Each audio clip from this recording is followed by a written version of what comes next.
Alright, hi, welcome everyone. I'm Friar Tuck, and right now I am under a rail bridge. I'm not in my final resting spot tonight. Looks like everything is kind of going off a lot quicker than I expected. So I figured I would get a lot more stable place than what I was last night, because I got to watch through and scrub through the video, and it was definitely something to, it was very shaky. Normally when I walk with my phone, for some reason, I can stabilize it and the recording is stabilized, but when I do it live, it's not stabilized. So I apologize about that, guys, but I'm not doing anything out of the normal. So it looks like I got one person in here. Say hi. Okay, so what am I going to be talking about today? I'm going to start the topic off with time management, okay? Because out here, time management, if you are going to be successful, if you are going to have time, if you're going to be productive out here, you have to be good at your time management. Sometimes, you know, your day will get away from you, and sometimes you will have days where you're like, I feel like I've been run through the mill, but it doesn't seem like I did a lot today. And then, you know, that's why you sit back and you reflect on your you reflect on the on your day. You know, so for example, this morning I allowed myself to sleep in. I slept till like 7:30. It seems like I'm sleeping more. I'm not feeling well. Hey, brother, with you from Ireland. All right. Hey, hey, Al. Nice to see you. Okay, so you know, I haven't been feeling well. There's something wrong with my stomach. I don't know what it is. I don't know if I got dehydrated, and you know, I'm going through the process of rehydrating myself, and that's why my stomach's all tore up, or what's going on with it. But I decided to take some extra sleep because it seems like my body does really well in repairing itself when I sleep. So, like, remember me talking about the abscess here?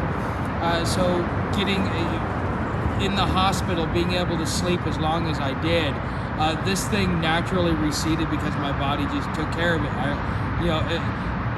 My body does a lot of work when I sleep, and so I know when I don't get a lot of sleep, one of the biggest things that I notice is that my body hurts more. I move slower, I'm more sluggish, but most of all, my body hurts more when I don't get enough sleep, especially being out here. So, you know, this is something that you have really got to think about if you get stuck in a situation like this, whether you're traveling, whether you're doing a local hobo, local homeless, whatever it is that you're doing, or you're just bugging out. One thing that you need to make sure that you do is that you get plenty of sleep, because that sleep is going to dictate whether or not you're going to be able to function throughout the day. And it can be a pain in the ass, I'm just telling you. Okay, so then after I woke up, I went to Kroger's, got me breakfast because I don't go to Daily Bread anymore. I went to the library, and I did some work. And you know, I was on the computer for probably about 3 hours today. If you notice, a lot of the thumbnails have changed. So we got a group of bikers coming through here. So let's see if we can.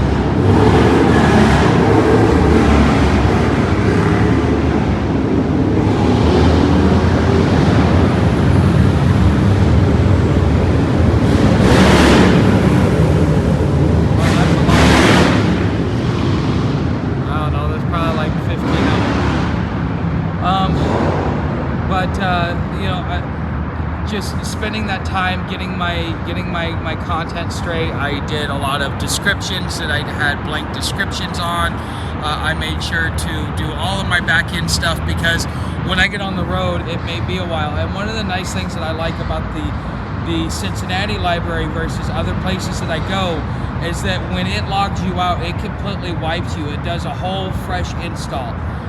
It does a whole fresh image, so it resets it back to the start, and that's something that is that's very important to me, because you know, I don't want somebody, you know, packet sniffing or something like that, or putting something on one of these computers, and then you know, all of my stuff, because I have to use a computer to do certain things. I can't do it on my phone. I can't do it on a tablet. I need a computer for certain things. And so, there they wipe it. Most other places, what I'm going to have to do is I'm going to have to go in there and clear the cache and make sure that my profile is completely erased from it every single time. And this is important. If you guys have heard me talk about device security, you want to make sure that you start these habits now before everything kind of goes south for you. Because if you have to use public infrastructure, you want to make sure that you keep your anonymity and your security, even though you are using public machines. So that's something to be thoughtful of. Okay, so I did that today. I also got, let's see if I can show you here. So I got the poncho, and I got this. So this is the burner. So this, it actually goes, it's pretty tall. I've taken it out and partially assembled it. So I got this. I have not played with them yet. I haven't pulled it out. Tomorrow I gotta go to the shower house, drop off some laundry. I'm gonna drop off my blanket that I've been using as an undercarriage. Hopefully that will be clean. So when I get on the road, I don't have that. I don't know. There's a different smell in cities, especially the dirt that gets on you, versus being out in the wild. It smells different. Here in the city, it smells kind of rancid, versus outside you can smell the decomposition. And so it's just, the dirt here just kind of, it doesn't smell right. So when I get on the road, another thing that I have been doing, so I've been looking at, what would it take for me to be able to get an animal while I'm out here. So this is all the things in which I did today, okay? Because this is something that I know that I want long term. So I was told that maybe I could go down to the ASPCA and see if they will waive the fee for doing, for adopting an animal. And maybe I might be able to get a dog and get it registered as a service animal. Partially because I'm homeless, and being a traveler, it shouldn't be an issue as far as funding. And considering it's all public, it shouldn't be an issue. But I got to deal with that. So I might have to go down and do that tomorrow and see if I can get me a dog. But I may need to wait until I get down to my next destination, where I'm going to spend a couple months so that I can train the dog, so that the dog is safe while it's out with me. And then also I got to think about, it's going to need its own saddlebags, because it's got to carry its own food, its own water, its own bowls, because the animal's got to be able to pack its own stuff. Okay, the animal is out here. Animals are more tools. They're companions, but they're also tools. That's one thing that you got to realize out here. And so I got to look into that some today. I spent 3 hours on the computer, and then I had to go wait. So Amazon was supposed to show up at like 2 o'clock, and they didn't show up till almost 5:30. So I had to skip dinner and get a bag lunch so that I could wait there and get my delivery. Otherwise, the guy didn't know what to do. I had to explain to him that they were closed and that they closed at 4, like they're, but anyways, so he'll be coming back tomorrow with somebody else's package, but I waited there to get my package. So sometimes you might have to do something like that, but I've had an extremely long day. It's been really busy doing a lot of different stuff. I'm wondering, when you guys think of homeless, do you think that the homeless spend most of their time doing nothing, sitting around? Like, what do you think that the homeless do all day? I'm curious to find out what you guys think as far as the way perception is, because a lot of people, when you think of homeless, you think, well, we're lazy. That's we don't have a job, so therefore, because we don't have a job, therefore we need to we must be just lazy. Okay, and that's the general misconception. You got to realize that every day, because we have nothing, we actually have to work twice as hard as the average person.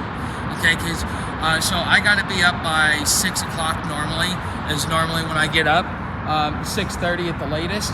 And then from 6:30, I have got to pack up my bedding. I got to load my backpack, got to get it on, got to run down here to the local porta potty, use the local porta potty, and then from there I got to make it up for breakfast by 7:30, and they stop feeding at 8:30. I usually get there about 8 o'clock because I take the train up for the day, and that's the only time during the day where I really get to take it slow and relax. Then after that, if I need a shower, well then the time that I would spend doing busy work on my phone, maybe thinking about topics or other things like that, then I use that time and I go to the shower house and I take a shower every 2 or 3 days. Okay, because it takes about 2 to 3 hours to get through something like that. And then by the time you're done there, if you don't go to the shower house, you can go over to Daily Bread and you can get your lunch. Okay, so then you that's going to take time. And normally that's what I would do, is I would go to St. Anthony's for breakfast, then I would go to Daily Bread, get me a cup of coffee and a pastry, and then get the bag lunch so that I didn't have to waste time throughout the day, because the way you have to be efficient with your time, especially if you're trying to do things that are productive. And so by the time I get to the library, I've got 2 hours maximum that I spend there. I don't allow myself to spend very much time there, because either if I need some basics, whether it be cigarettes or I need something else, like I need bus fare or whatever it may be, I try and walk everywhere that I go so that I don't have to worry about getting that money together, because it takes time and it takes effort, it takes energy to do things like that. So somebody out here, if you're out here, you should expect to be extremely busy if you're living out here like this. Okay, so is chat on? Yeah, okay, chat is on. Yeah, okay, yeah, because Al said hi earlier. All right, does anybody have any questions? Because I've been going and stuff like that, so it looks like Tuesday nights I thought would be pretty hopping as far as a lot of people in here. But what kind of things do you want to know about out here? What information are you not getting on videos that you would really like to know? Because this is your opportunity to really ask those questions and tell me what it is that you think. Now tonight I am under a rail bridge, as you see behind me, and above me is just the regular freeway, or no, it's just the regular street bridge. And then if you look over here, that is the freeway bridge. So I'm right at would you spend your time versus money? What is your time worth? Well, that's a good question, guest. It's been a while since I've seen a comment from you. All right. Time, the thing is survival is expensive. You may pay $2 or walking versus cab. Well, you're paying, I don't know, you're paying, let's say, $6 to get across town. You get across town in 5 minutes, you gotta wait 15, 20 minutes for the cab to arrive. That's 30 minutes. You can take a trolley, you can wait about 10, 15 minutes, takes about 5, 10 minutes to get across town. You can walk because you don't have the money. Okay, so what do you spend your money on? Is it valuable spending money on there? So everybody out here has advice. They have things that they want to do. For example, you have those that do the white dope. You have your 420 guys. You got your drinkers. You got your pill poppers. You got your people that do the other things. You got the psychedelics. You just got the crazies. And everybody out here has something that they've got to spend money on. And what ends up happening is, you're in order to support your habits. So just for me, smoking, okay, it costs about, over here on this side of the river, $6.36 for a pack of Lucky Strikes. It's the cheapest you can get, and they're the best cigarettes you can get too. Or I can walk across the river, which is going to take me about a half an hour to walk, because otherwise I have to have $1.50, which at that point in time, saving that buck, you see where it just depends upon what it is that you want. But also, I don't go out there and rummage up a lot of money. Today, I made $9, okay? health benefits from walking outweigh the cost, in my opinion. Yes, and plus, if you plan on doing something along the lines of hiking, this is how you keep yourself in shape. Part of the reason why I was going up to Clifton was so that I could keep my legs ready to go up hills, up and down hills, because when I get out on trail again, I'm going to have to do a lot of hills. I get to other cities may have a lot of hills. My legs and my body better be used to it. If it's not used to it, well then, and that's one of the other benefits, is that, because sitting that 2 months or a month and a half in Chattanooga, and then not walking around for that period of time, because I mean, compared to what I was doing on trail, I was walking maybe a third of the distance. So I really kind of got fat and happy and docile real quick. And so when you do that out here, your body, it just, because you're not getting proper nutrition, because you're not getting a proper environment and a lot of other things, it wears on your body more. So you've got to, your body deteriorates much quicker out here than it does indoors. That's one of the benefits of indoors, is a longer life. Out here you're going to have a shorter life, and that's even if you take out drugs and alcohol, and you just say a human being who lives clean and sober, their lifestyle out here, because of the amount of dirt and the amount of bacteria, yes, we're going to be resilient to a lot of stuff like the big epidemics that go on around here. We're going to be more resilient because we have all this bacteria that we're ingesting on a daily basis, but also that bacteria is silently killing us in some ways.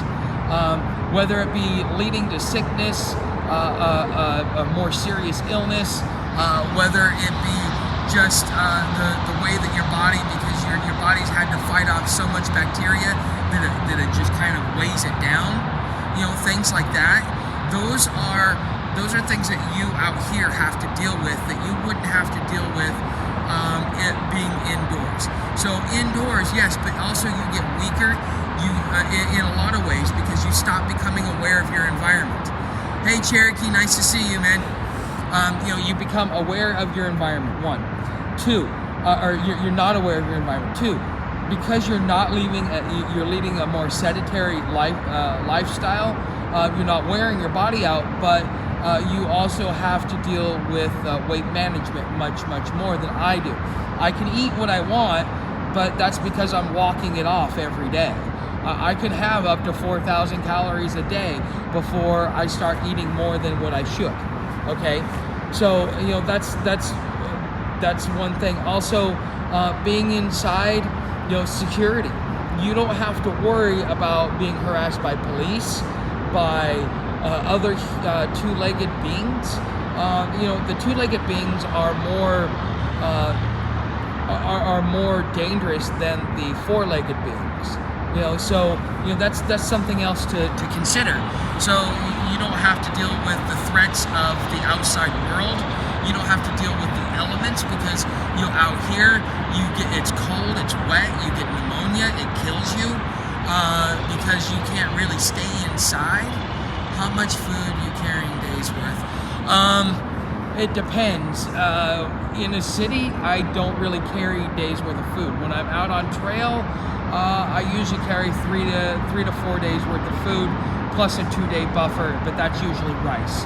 So a pound of rice is part of my days of food plus my buffer. Okay. On rails, I'm expecting to carry about 2 to 3 days worth of food because I don't know how long it's going to take me. This is one I've never done it. I don't know 100% of the logistics and how fast I move. I mean, I'm going, like if I was to take Greyhound, it'd take I think like 36 to like less than 72 hours. So, oh wow, usually the police don't come down here.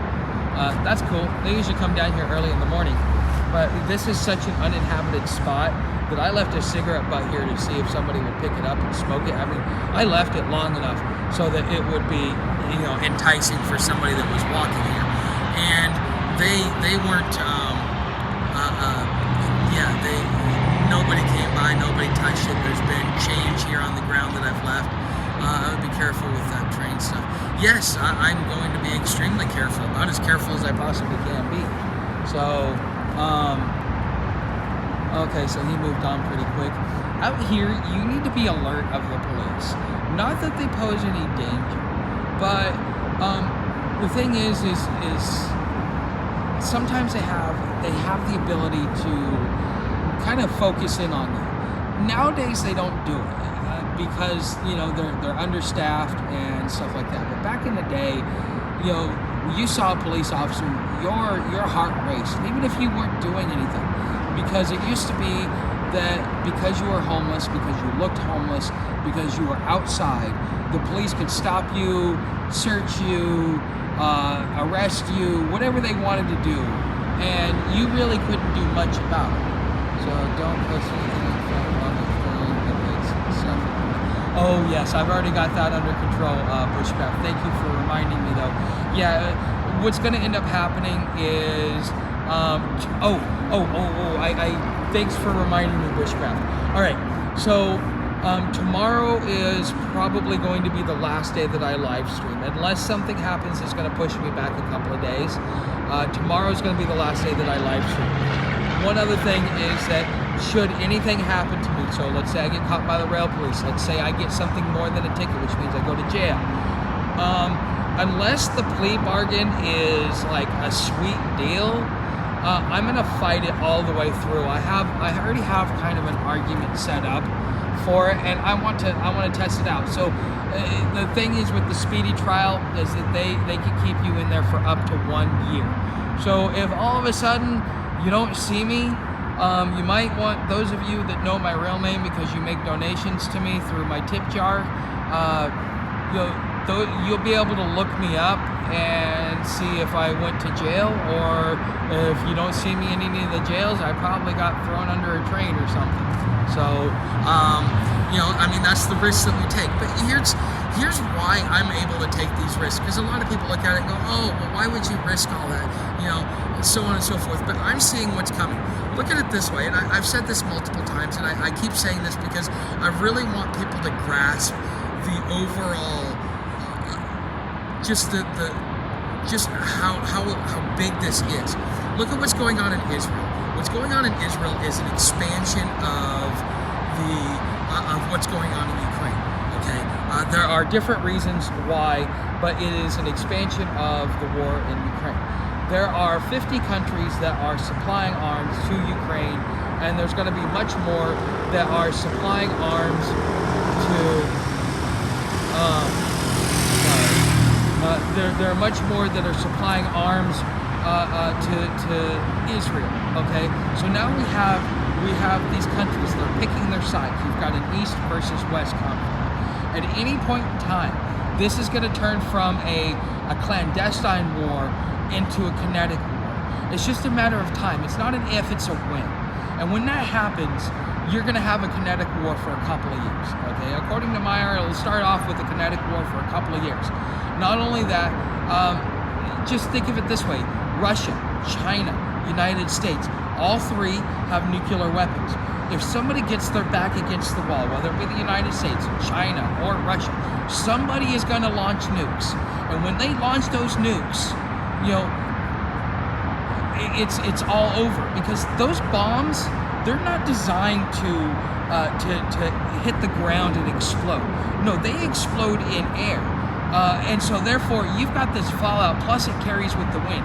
Depending upon how many nuclear weapons are discharged at some point in time, all right, is the point in which, you really should be concerned. So whether you survive the blast or not, you are going to be severely maimed if you live in the northern hemisphere. And if you think that the southern hemisphere is going to be even better, the southern hemisphere is more combative. It has more strife and war than the northern hemisphere. That was actually, I find that interesting, because And the reason why I say this is because Meyer, the whole reason why they chose to put Meyer where he was is because the southern hemisphere generally tends to be more warlike and more barbaric.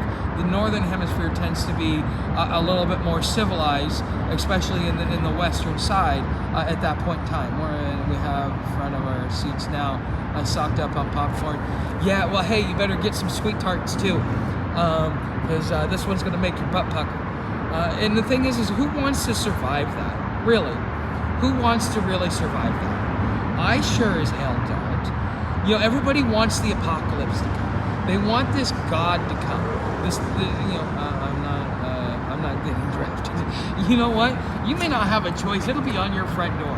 Expect the United States to get invaded at some point in time. I talked to a guy today, and we were talking. I got on a topic of sales, and I said, you know what? The reason why I do so well at sales is because I rely on the law of averages. The law of averages is something that even health insurance companies use to dictate whether or not you're insurable. Fight for the U.S. due to freedom compared to Canada. You know what, though? Do we really have freedom? I just went to a re-education camp. Do we really have freedom? Look at how much control you waive, and look at how necessary it is to be on government benefits now. If you make less than $50,000 a year, you qualify for government benefits, even food stamps. Okay? If you make less than $50,000 a year, that is how bad it. A few years ago, it was $25,000 or $30,000. Now, look at it. I mean, the more dependent you become on the government, the more control the government has. So are we free? Or are we waiving our rights for our own self-preservation? Are we selling our soul for a bowl of soup? Free to buy smoke, free to speech, free and no free healthcare. You know what though? Do I really have freedom of speech? I mean, I've got a warning. Do I really have freedom of speech if even when I'm writing for street fights, I'm being told to change words because they're offensive or they're this or they're that? Do I really have freedom of speech? I mean, what do you think Tom McDonald is talking about? His whole thing, because he was interviewed by Glenn Beck, his whole thing was he was looking to, he's trying to preserve the freedom of speech. You have a Canadian citizen who lives in the United States who, like you, looks at the United States and says it's free here because you got the freedom of speech. And even he is having to make his songs about fighting for the freedom of speech. That's why he talks about the woke mob and stuff like that. Okay, so there's a lot of there's a lot of censorship. We just, unless you are the one being censored, I mean, what do you think Facebook jail is? You know, that's another form of censorship. So do you really have the right to free speech? And the answer is no. No, we don't. To buy smoke, yes, as long as you pay a tax for committing a sin. So now they are deciding that what you're doing is morally reprehensible. So therefore, they decided that they're going to tax you based upon morals and nothing else. Because cigarettes, gas, and alcohol all suffer an additional tax called the sin tax, which was put on us by the church. Okay, so now the government is using taxes. Everything is censored and everything is taxed. Yes. Even when they legalize weed, the reason why they legalize weed is because they can tax you at 30% and you're happy to pay it. Because for the first time in your life, it's been legal. The taxes are going to have to come way down, and it'll be 20 years before that happens. But the things like that, even to own your own house, you have to pay rent. How is that even, so we're not free.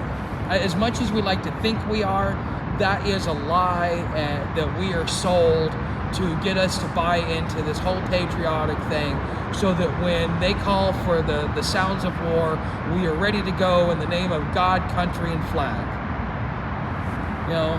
my family has fought 10 generations for this country. On my dad's side and on my mom's side, I've got 10 generations of military. And if they knew what was going on now, I think they would be turning over in their grave, because everything that they thought that they were fighting for, they would realize that not a bit of it made any difference. So if you have to be forced into seeing a doctor that you don't pick, can be troublesome. Yes, I'm not saying we may be freer than you, but we are not free. We just have, they have more subtle ways of doing the same thing. Because there in Canada, you guys are much more peaceful. You're not an aggressive people.